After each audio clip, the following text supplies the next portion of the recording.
abençoados, todos que deixaram o conforto das suas camas em pleno domingo, após uma semana cheia de trabalho, de tensão, mas mesmo assim se dispõem a dar um passo um pouquinho mais à frente.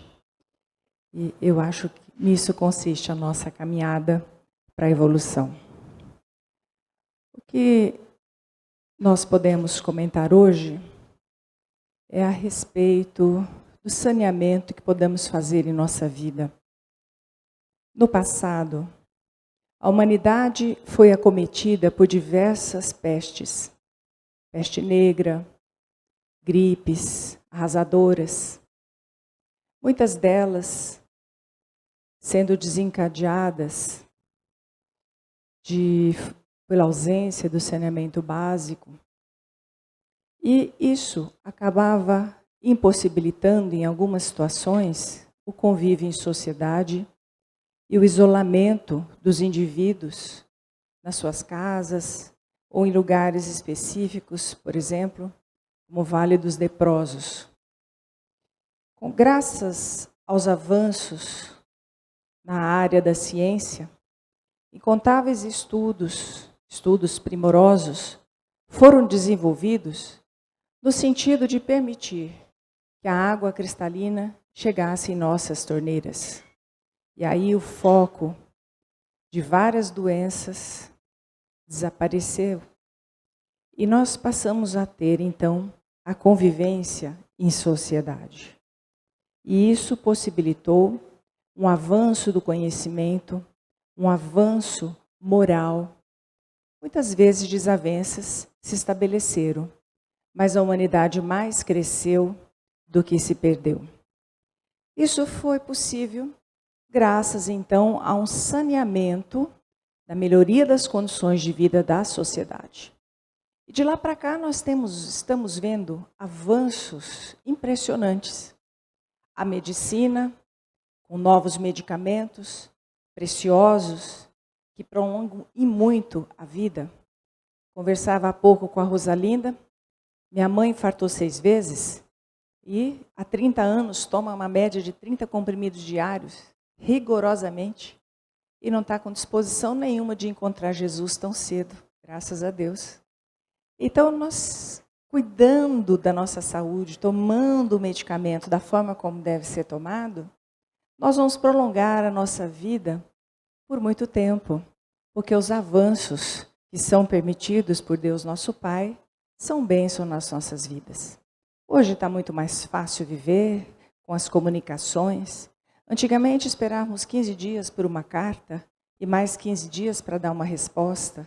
Hoje nós resolvemos milhares de assuntos em apenas uma hora. Apesar de toda essa evolução da humanidade, o que a gente observa é que as criaturas ainda estão sofrendo tormentos impressionantes. Recentemente vi que o número de suicídios tem aumentado. Mas se a humanidade está tão evoluída, se a tecnologia avançou tanto, por que os indivíduos ainda precisam se suicidar? Ninguém mais precisa buscar água no poço. Ninguém mais tem que plantar a sua própria comida. Basta ir ao mercado, nós conseguimos pegar toda a variedade de comida possível. No entanto, o indivíduo se sente aflito, ansioso, depressivo. Qual é a causa disso? Falta de saneamento. Não o saneamento básico, mas falta de saneamento espiritual. Que nós temos companheiros, que nós temos energias que são deletérias ao nosso equilíbrio, não tenha dúvida. Todos nós tivemos passados escabrosos, uns com o passado mais próximo, outro com o passado mais distante. Então nós temos inimigos. Na realidade, esses inimigos ficam na espreita, especialmente se estivermos trabalhando para Jesus, como eu creio que boa parte de vocês aqui está. Esses são visados, como disse ontem num belo seminário da professora Sueli Caldas, nós vimos que esses espíritos ficam na espreita, aguardando uma armadilha, criar uma armadilha para que caiamos. Eles não têm nada o que fazer na espiritualidade, e podem nos observar e criar situações que vão nos perdoar. Mas a nossa conduta interna, nós temos que gerar o nosso próprio saneamento, de tal forma que as conexões com esses vírus, entre aspas, não existam mais e possamos viver com um pouco mais de harmonia. Mas como fazer esse saneamento? Como é que eu faço a minha limpeza espiritual? Será que é só ir ao centro e pedir, por favor, tira esse obsessor que está aqui? E muitas vezes, abrindo um parênteses aqui para falar do obsessor. Quem é o obsessor? O obsessor é um pobre coitado. Vocês vão estranhar que eu diga isso. Mas quem é ele? Ele é um sujeito que numa outra vida teve família, teve pais, teve filhos, provavelmente se casou, tinha uma vida. Mas nós, por algum motivo, puxamos o tapete dele. E ele perdeu a zona de conforto. Ele sofreu em virtude dessa nossa atitude. Mas isso não significa que ele é ruim. Ele simplesmente está magoado. E todo mundo que está magoado deseja uma vingança. Quem daqui nunca pensou, eu não vou fazer nada, mas Deus está vendo. Nesse Deus está vendo, nós já estamos com aquele desejo de vingança que o indivíduo há de pagar o que ele fez comigo. Imagine um obsessor, ou aquele espírito que foi diretamente prejudicado pela nossa atitude. Será que nós devemos odiá-lo? Será que nós temos que chegar no centro e falar, por favor, tira isso de mim? Ou nós temos que nos dirigir a ele e falar, por favor, me desculpe. Eu já não sou mais aquele homem. Eu sou outra criatura em busca da minha transformação. Vamos trabalhar juntos para que você também se transforme e possamos fazer no futuro a felicidade mútua. Porque, com certeza, o obsessor é amado. Tem uma avó chorando por ele, tem uma mãe pedindo por ele. Então, enquanto não atingimos o estágio evolutivo de fazermos as pazes com os nossos obsessores e ele conosco, nós precisamos fazer a nossa asepsia, porque nós precisamos continuar na escala evolutiva. E Jesus, caminhando então com seus discípulos para Cesareia de Filipe, pergunta a eles, quem dizem os homens que eu sou? E a resposta, João Batista, outros, Elias, outros ainda, um dos profetas. E ainda Jesus pergunta, e vós, dirigindo-se especificamente a um deles, quem dizeis que eu sou? E aí Pedro responde, tu és o Cristo. E a pergunta que nós temos que fazer hoje, o que é Jesus para nós? Jesus é uma lenda? Será que ele existiu mesmo? Ou alguém criou, ou um conjunto de pessoas criaram essa história para criar uma falsa ilusão religiosa e trazer um conforto e um domínio para a sociedade? Ou Jesus é um fato histórico? A história diz que houve um homem há 2000 anos atrás que passou pelo mundo, trouxe alguns benefícios e a partir daí se dividiu a história num período antes e depois dele. Ou Jesus para nós é o verdadeiro mestre? Essa escolha nós temos que fazer. O que é Jesus para nós? Se Jesus é o verdadeiro mestre, então qual é a nossa atitude?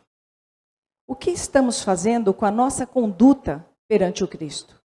Porque um código de diretrizes deixadas por ele está disponível em cada livraria. Seja na forma da Bíblia, seja na forma dos evangelhos específicos, ou no Evangelho segundo o Espiritismo. E nós estamos lendo esse código? Nós estamos incorporando os ensinamentos desse mestre? Ou o nosso mestre é da boca para fora? Ele não internalizou no nosso coração ainda.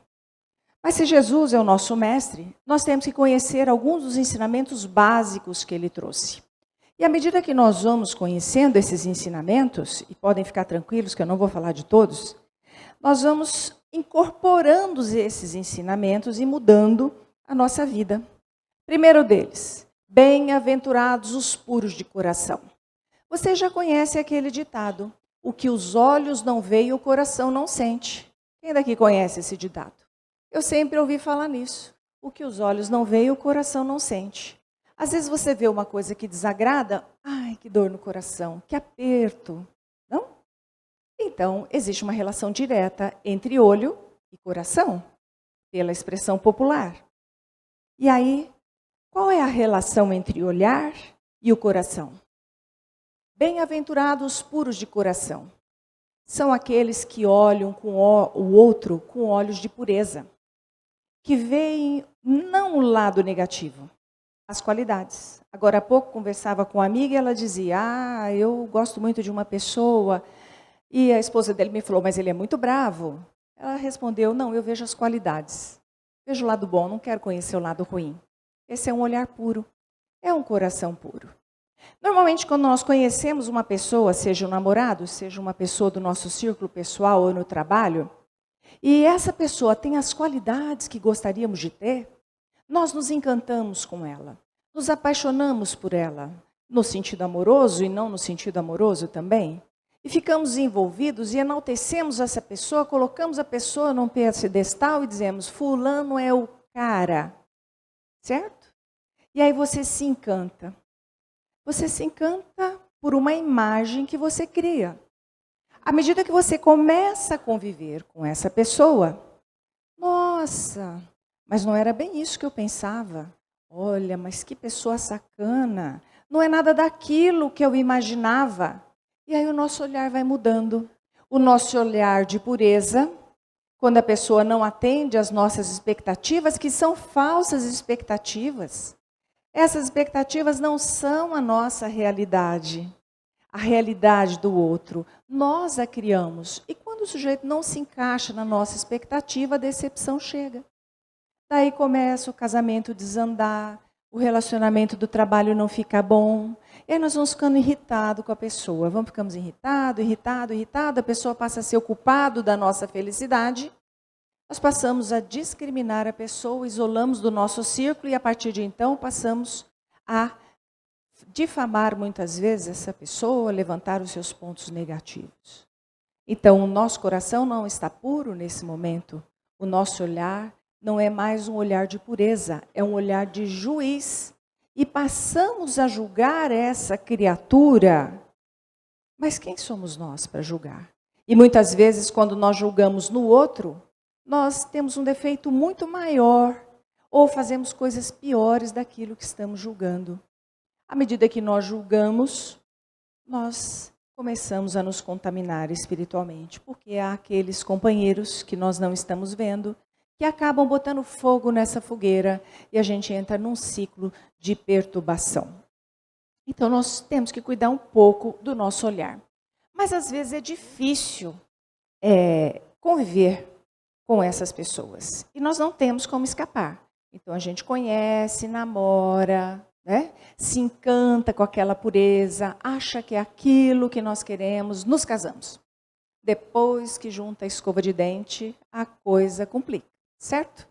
Todo mundo aqui está com cara de casado, está com o braço dado a maioria, né? Por enquanto, vai chegar um tempo que o braço se afasta, depois o braço junta de novo e é normal.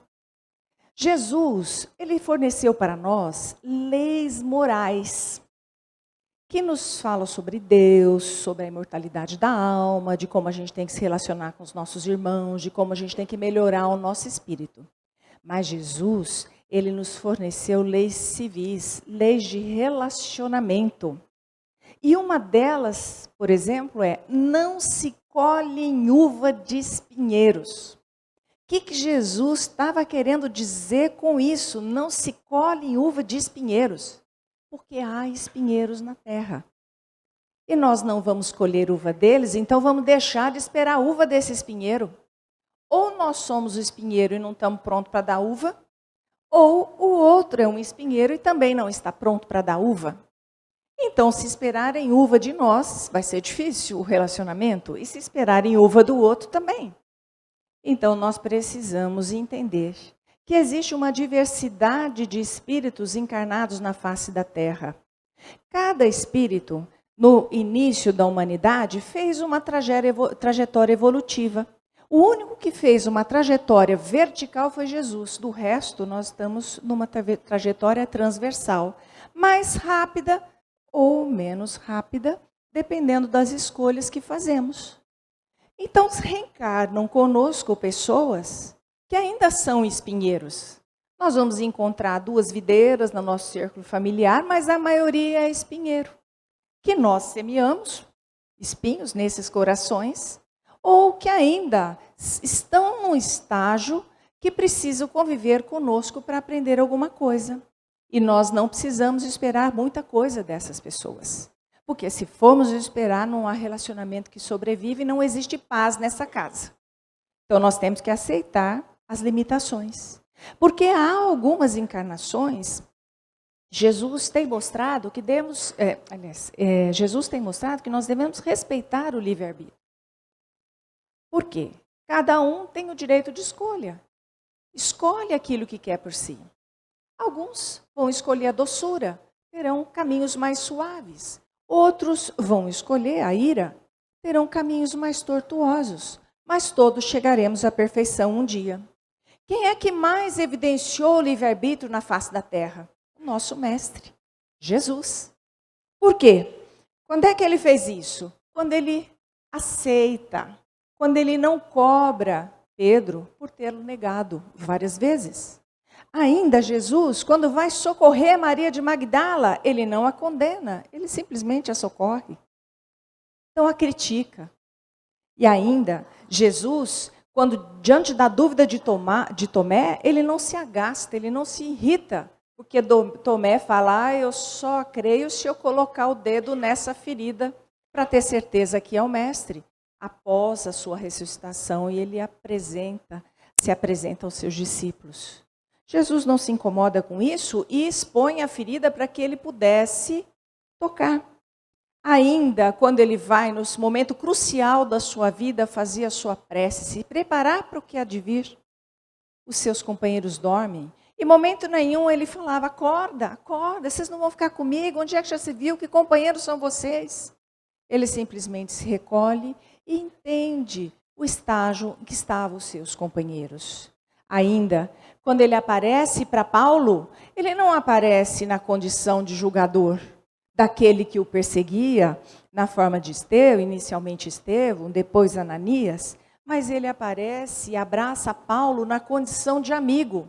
E isso foi de uma forma tão envolvente que Paulo se converte e se transforma num grande homem. Deixa o novo homem surgir e muda completamente a sua trajetória de vida. Jesus, quando ensina para a humanidade, quando ele promove aquelas curas maravilhosas, em momento nenhum disse, eu vou te curar, mas você tem que me seguir. Ele simplesmente se doou e não pediu nada em troca. Ele fez o bem. Então, ele nos ensina que há encarnações em que nós devemos simplesmente semear, porque o terreno daquele que convive conosco é extremamente árido ainda. Nós que nos juntamos num relacionamento familiar ou num contexto social de trabalho, nós não temos noção de que família que o sujeito veio, quais foram as experiências da infância, o que essa criatura recebeu, o que essa criatura passou. Quais foram as vivências em outras encarnações, os sofrimentos pelos quais passou. Talvez, se nós tivéssemos passado pelas mesmas situações, tivesse um coração até mais duro. Certa vez, um médico me contou, um amigo, que todo dia ele passava no trabalho, tinha um bar perto da casa dele, ele via um bêbado bebendo, e ele fazia o discurso para o cara, para com isso, espírita, larga a mão da bebida, cara, a bebida não faz mal, não faz bem para ninguém, e assim foi, né, sucessivamente. Um dia, acho que o bêbado se encheu e falou assim, olha, doutor, é o seguinte, se eu tivesse uma mulher bonita como o senhor tem, se eu tivesse os filhos bons que o senhor tem, fosse bonito como o senhor, pode ter certeza, eu não estaria aqui bebendo. Então, ele falou, e aí caí em mim.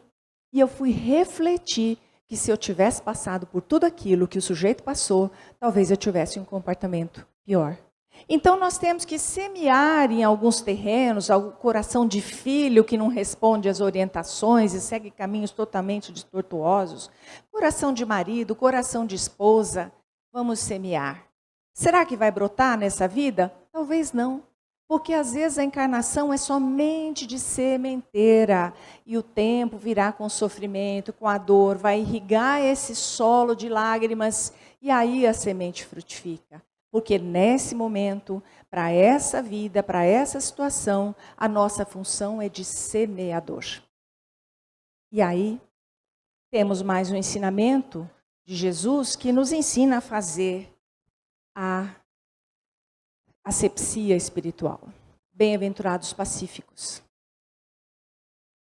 Olha, bem-aventurados pacíficos. Se nós não tivermos paciência, nós não fazemos essa sementeira. Pode ter certeza, se nós não tivermos resignação, abnegação e olharmos aquele que está do nosso lado como uma ferramenta de trabalho espiritual, nós não suportamos. Então, cada um que nos cria uma dificuldade, agradeça. Eu conheci uma senhorinha que levou um tombo na frente do hospital de base, aí foi lá, então acabou sendo recolhida no hospital e ela teve uma fratura gravíssima no braço. Era espírita. E ela conversava comigo e agradecia. Ainda bem que esses obsessores me derrubaram. Depois a gente veio a saber que realmente ela foi derrubada, né, pela espiritualidade. Ainda bem que eles fizeram isso. E eu falei, mas você agradece? Ela falou, lógico, descobri que eu tinha osteoporose. Eu nem imaginava. Imagina se é uma coluna que quebra. Opa, você vê como eles me ajudaram? Então, nós temos que ter a paz em nosso coração. Ser pacífico para conseguir ter um olhar puro. Muito bem, os meus discípulos serão reconhecidos por muitos se amarem. E aí é que enrosquem. Esse é o grande desafio. Como amar aquele espinheiro que está ao meu lado e eu não aguento mais? Amar. Ame ao teu próximo como a si mesmo, já dizia Marcos, já dizia Mateus. E ainda, amai os vossos inimigos. Nossa, esse remédio é amargo. Se você sabe que o sujeito está te prejudicando, você tem que amar o sujeito. Isso é o maior desafio da criatura humana para mim. Como amar? E ainda, quando a gente olha no Evangelho segundo o Espiritismo, amar, amor, amarás, aparece mais de 200 vezes essa palavra. Não passei a noite contando não, pode ficar tranquilo. Isso é uma ferramenta de contar palavras e a gente descobre aí quantos amor e amarás tem. Então, nós observamos que o amor é regra da nossa vida. Muito bem. Quando a gente ama, a gente emite uma vibração diferente. E essa vibração, ela se propaga na nossa aura, no nosso perispírito, se preferirem. Recentemente, participando de um trabalho mediúnico, recebemos uma comunicação de um espírito conhecido aqui da cidade, labutou muito, acho que todos vocês vão conhecê-lo, dizendo que qual foi a surpresa dele? Que ao chegar na espiritualidade, ele percebeu que os espíritos inferiores não liam os pensamentos, porque a gente não vira santo e nem vira milagroso. Ou seja, ou adquire poderes mágicos quando a gente passa para o lado de lá. A gente continua como a gente é. Então a gente tem ideia, está lendo meu pensamento. Nem todos. Mas os espíritos conseguiam ver a coloração do nosso perispírito. E que conforme nós vibrássemos o sentimento, a coloração mudava. E aí ele localizava pela cor. Olha, esse está uma cor mais vermelhinha, mais azulzinha. Não sei qual é a relação das cores com os sentimentos. Estou usando só exemplos para brincar com vocês. E aí nós somos localizados pela cor que emitimos. E aí fica difícil esconder, hein? Por isso que na espiritualidade se diz, nada ficará oculto na espiritualidade. Tudo ficará visível. Então, nós, quando amamos, a nossa alma se modifica.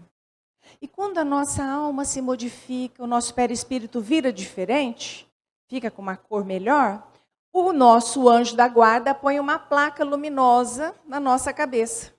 Trabalhador de Jesus. Por onde andamos, vamos com aquela plaquinha luminosa, trabalhador de Jesus. E aí, aqueles que estão sofrendo, têm os seus anjos da guarda. E os anjos da guarda veem a nossa plaquinha e falam, vai naquele, que aquele vai te ajudar. E aí, quando nós estamos numa fila, alguém vem pedir alguma coisa para quem que procura? Exatamente você. Quem já viveu essa situação? É até você que o problema chega. Mas por que tanta gente necessitada vem até mim? Porque os anjos da guarda estão percebendo quem é você e estão caminhando os seus tutelados. Eu tenho uma amiga que quando começou a montar um centro espírita, ela fazia na casa dela. E todo dia batia na porta da casa dela, batia na porta, batia. E um dia ela perguntou para o orientador da casa, falou, mas por que tanta gente vem pedir na minha porta? Ninguém sabe que a gente está trabalhando aqui. E ele falou, nós colocamos um luminoso no teu portão, trabalhador de Jesus. E os anjos da guarda estão encaminhando os seus tutelados para cá. Receba-os, minha filha, como se fosse Jesus. E certo dia, uma faxineira estava limpando a casa dela, tinha uma empregada, uma faxineira, família muito grande. Tocou a campainha e a faxineira foi atender. E falou, alguém está pedindo comida. E pegou um prato que estava debaixo do vaso e foi lavar para botar a comida. E a empregada falou, o que você está fazendo? Ela falou, não estou lavando esse prato para pôr comida para alguém que está pedindo lá fora. Ela falou, imagina, se a patroa ver você pegar esse prato, você está fora daqui e nunca mais você pesa. Por favor, vai lá dentro e prega o melhor prato que tem no armário. É neste que ela serve as visitas que ela considera como Jesus. E certo dia um conferencista estava jantando com ela na casa, e já tinha uma casa aberta. O conferencista estava a mesa toda posta, tocou a campainha, eram 2 mendigos. Ela falou, por favor, vem jantar conosco. Botou os 2 na mesa, o conferencista olhou assustado. E todos partilhavam da mesma mesa. E ela diz, nos anos que eu trabalhei na minha casa, eu nunca fui assaltada. Eu nunca tive um problema. Porque eu abri e atendi a todos como se fosse Jesus e eu recebi a proteção. Então, é uma forma de amar, nos pequenos gestos. Poderia sempre o homem, pelos seus esforços, vencer as más inclinações? Sim, frequentemente. Olha a resposta que os espíritos disseram. Fazendo esforços muito insignificantes. O que lhe falta é a vontade. Então, nós precisamos fazer pouco esforço para amar aquele espinheiro. Mas o que mais falta é querer. Quantos daqui conhecem? Eu me divorciei porque o culpado é meu marido. Ou eu me divorciei porque a culpada é minha esposa, minha ex-esposa. O outro é culpado da minha infelicidade. Ninguém constrói a sua infelicidade. E ninguém constrói a sua felicidade. É você que tem que fazer a sua felicidade. Ninguém é responsável pelo seu insucesso. Nós somos únicos e somos os únicos responsáveis pela nossa vida. Nós temos que criar meios para mudar, para fazer um pouco mais de esforço para conseguir conviver. Bom, e aí Allan Kardec pergunta a Santo Agostinho, qual é o meio prático mais eficaz que o homem tem de se melhorar nesta vida? Não é na próxima encarnação, é nesta. E de resistir à atração ao mal. E aí, Santo Agostinho responde, um sábio da antiguidade vos disse, conhece-te a ti mesmo. Isso é uma frase que está inscrita no templo de Delfos, de Apolo, né, em Delfos, na Grécia. E esse sábio é Sócrates. Conhece-te a ti mesmo. Então, quem sou eu? Eu acho que eu sou uma coisa. Acho que sou muito bom. Sou muito legal. Na superfície, pega alguém, é um lago do brilhante. Quando alguém pega uma varinha, vai lá no fundo e mexe o lodo sobe, turva tudo. E demora muitos dias para que esse lodo se deponha novamente. Então, todos nós temos um animal dentro de nós ainda. Nós temos uma estrutura cerebral chamada sistema límbico. O professor deve conhecer isso muito bem. Que determina o nosso comportamento. E muitas vezes o nosso córtex pensante, a massa cinzenta, você fala, não, eu quero fazer o bem, mas alguém vai lá e mexe o lodinho no fundo e você reage com uma fúria. E aí você fala, depois que acalma, fala, ai, como é que eu fui capaz de fazer isso? E se arrepende no minuto seguinte. Por que isso? Porque o animal eventualmente solta conexões nervosas que bloqueiam o nosso raciocínio e nós ficamos cegos naquele momento e mudamos completamente o nosso comportamento. Então nós precisamos conhecer que situações despertam o meu animal. E aí eu vou evitar essas situações ou eu vou começar a conversar com o meu animal. Olha, se passar por isso, fica quieto aí. Fica enjaulado, que agora quem manda é o pensante, não é o animal. E aí nós vamos trabalhando essa ideia de conhecimento. Mas Santo Agostinho dá uma receita.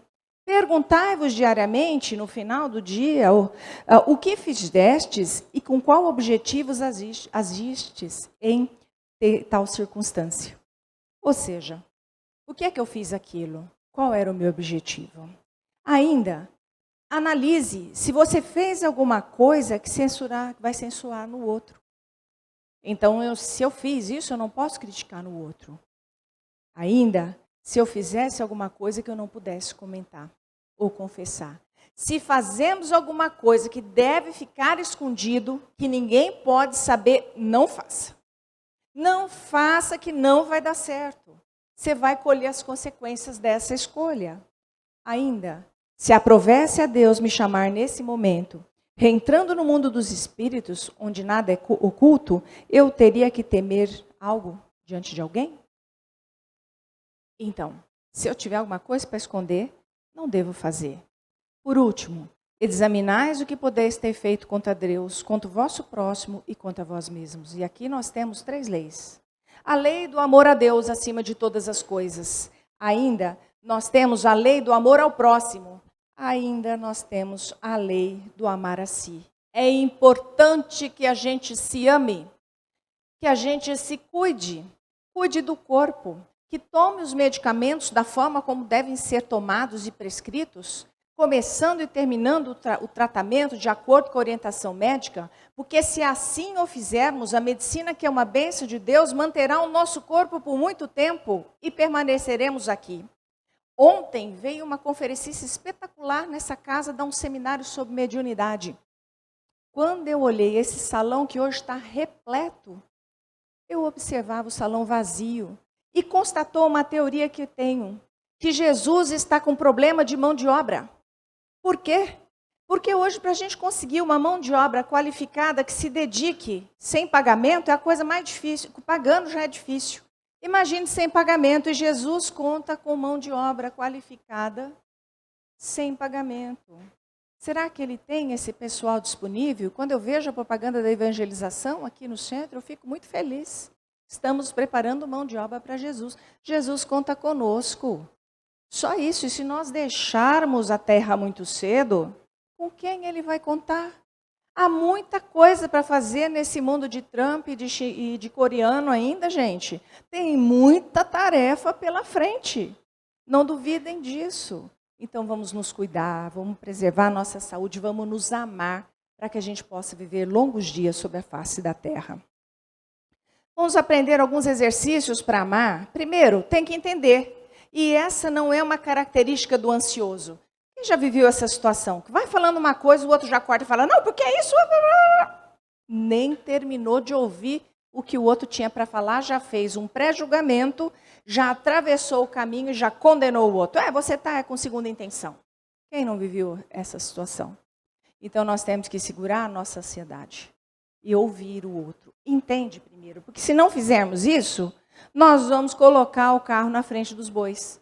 E aí a gente vai estar sempre trocando os pés pelas mãos, e as mãos pelos pés, e isso não vai dar certo. Bom, temos que fazer a diferença. Vamos sorrir, vamos dizer oi, vamos dizer bom dia, vamos prestar atenção no que o outro está falando, vamos ouvir, né? Então, vamos fazer pequenas gentilezas. Começamos a fazer pequenas gentilezas, vamos varrer a calçada para a esposa, para a vizinha, e não amontoar o lixo na divisa da vizinha, porque daqui para cá é meu, daqui para cá não é meu. E aí vira aquela briga ali de um terreno. Qual que é a diferença num espaço de terra no mundo? Varra a calçada da vizinha também, joga o lixo sem que te peça, lave a louça para a esposa. Eu vou defender as mulheres aqui, né? Vai lá, solta o controle remoto para a esposa ver um canal de vez em quando, além do futebol. Então, nós precisamos fazer pequenas gentilezas e com o tempo a gente se acostuma a ser gentil. A mesma pedra que eu uso para construir um muro, eu uso para construir uma ponte. Nós precisamos ser ponte e não muro. Quem é que conhece funcionário que das 5 da tarde, estiver segurando o martelo, solta o martelo onde está e fala, chegou a hora, vira as costas e vai embora? Quem é que conhece aquela que derramou um café no chão, fala, e passa e pula o café e continua, e volta e deixa o café? Não, eu não sou faxineira, esse café não fui eu que derramei. Gente, o que custa? Não. pequenos gestos nos tornam mais agradáveis e muitas vezes nós vamos auxiliar alguém que está precisando muito do nosso pequeno gesto. À medida que nós praticamos essas pequenas gentilezas no dia a dia, começamos a ser gentil para conosco mesmo também, os nossos circuitos cerebrais liberam uma série de moléculas químicas que nos fazem sentir bem e a gente começa a ficar em paz. Pronto, estamos fazendo a nossa asepsia. E aí a gente começa a sentir a paz, uma alegria e o bem-estar. Portanto, a pureza no nosso olhar, enxergar as coisas somente do lado bom, a paciência para lidar com as adversidades da nossa vida e, acima de tudo, o amor, faz uma mistura química dentro do nosso coração que resulta em compreensão e paz. E eu posso garantir que essa é a vacina que precisamos para fazer a nossa asepsia espiritual e nos libertarmos daquela aflição que domina o nosso coração. Isso vai nos dar imunidade, porque vamos tampar todas as brechas que aqueles espíritos estão esperando que se abram para se conectar e atrapalhar um pouco a nossa vida. Ainda, eu faço tudo isso, eu sou compreensivo, eu sou paciencioso, mas a minha vida é uma porcaria. Acaba um problema quando eu falo, vou respirar. Parece as provas do meu filho no colégio, né? Que tem gente que não gosta de estudar e eu estudo com ele. Eu falo, graças a Deus, acabou aquele lote. No dia seguinte chega um novo calendário. Eu falo, meu Deus, começou tudo de novo, né? Aí é assim, o problema começa, terminou, você fala, que bom, acabou, já vem outro em seguida. Fala, meu Deus do céu, que vida é essa? Mas Jesus nos ensina, toma sua cruz e segue-me. E aí a gente tem que ler essa mensagem do livro Seara dos Médiuns, escrito, psicografado por Chico, ditado por Emmanuel. Pediste. Olha a profundidade dessa mensagem, eu tomo a liberdade de ler junto com vocês. Pediste o berço dorido, a fim de que os obstáculos do reinício te assinalassem os impositivos do reajuste e achaste as provas da infância, que te serviram de ensinamento. Pediste a carência dilatada, suscetível de arrancar-te a descontrolada paixão pelo desperdício, e acordaste no lar infestado de lutas que não te deixa margens a fantasias.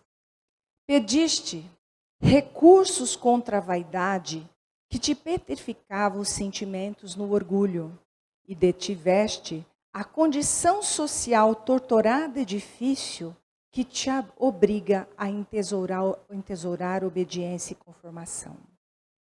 Pediste o reencontro com vítimas e os cúmplices das tuas ações reprováveis, de modo a resgatares clamorosos débitos contraídos, na presença dos familiares problemas e dos companheiros enigmas que te compelem as disciplinas do coração. Pediste remédio contra as inclinações infelizes, que muitas vezes te situaram no desequilíbrio da emoção e da mente, e obtiveste a doença física transitória, que pouco a pouco te infunde as alegrias da cura espiritual. E aí, nós temos a vida que nós pedimos. E essa vida é fruto do nosso passado. Vamos semear as sementes boas nessa vida para que a gente possa colher um futuro diferente. E ainda dentro dos ensinamentos de Jesus. Pois que aproveitará o homem se ganhar o mundo inteiro e perder a sua alma? Nós que estamos aí envolvidos com WhatsApp, envolvidos com Facebook, multipliquem. Faça um teste. Põe o cronômetro. Toda vez que eu entrar no WhatsApp ou no Facebook, quanto tempo lá eu fico? Some isso diariamente. Multiplique por 365 dias. Multiplique por 10 anos, por 5 anos, por 20 anos. E veja qual é o tempo que nós ficamos dando risada daquelas comunicações que muito pouco nos acrescentam. E aí nós vamos ver quanto tempo desperdiçado. A gente está envolto cada vez mais com as tecnologias e se perdendo no mundo, esquecendo do que é essencial. O que é que nós viemos fazer aqui? E aí, quando eu olho esse distintivo, que está muito em moda agora, nós sabemos o que eles vão fazer. E quando as televisões mostram, quando eles saem para fazer uma apreensão, todo mundo vestido a caráter, nos carros específicos, não dão risada, compenetrados da sua ação, não querem saber se está filmando, se não está, se está entrevistando, vão lá, pegam o que tem que pegar e cumprem com o seu dever, certo? E aí, eles vestem a camisa do que estão fazendo. Quando nós vemos esse distintivo, que é o do meu coração, me perdoem os outros, né? Torcemos. Nossa, se os brasileiros torcessem para Jesus, como torcem para o seu time de futebol, nós não teríamos problema na humanidade. E aí nós vestimos a camisa do Santos e vamos torcer, certo? E o que é Jesus para nós? É uma lenda? É um mestre? Qual é o distintivo que nós estamos usando? Porque para as coisas do mundo eu visto o meu trabalho, visto para o meu time de futebol, visto para tudo. E para Jesus, qual é o meu distintivo? Então nós temos que repensar isso. O que Jesus nos pede? Muito pouco, muito pouco. E aí, pensamos hoje, o que ele é? É uma lenda? É um fato da história? Ou é o nosso mestre? Que brilha a nossa luz. E que todos nós, por onde passarmos, possamos deixar pegadas que iluminem os caminhos daqueles ainda que estão perdidos na escuridão. Jesus nos abençoe e obrigado pela atenção de vocês.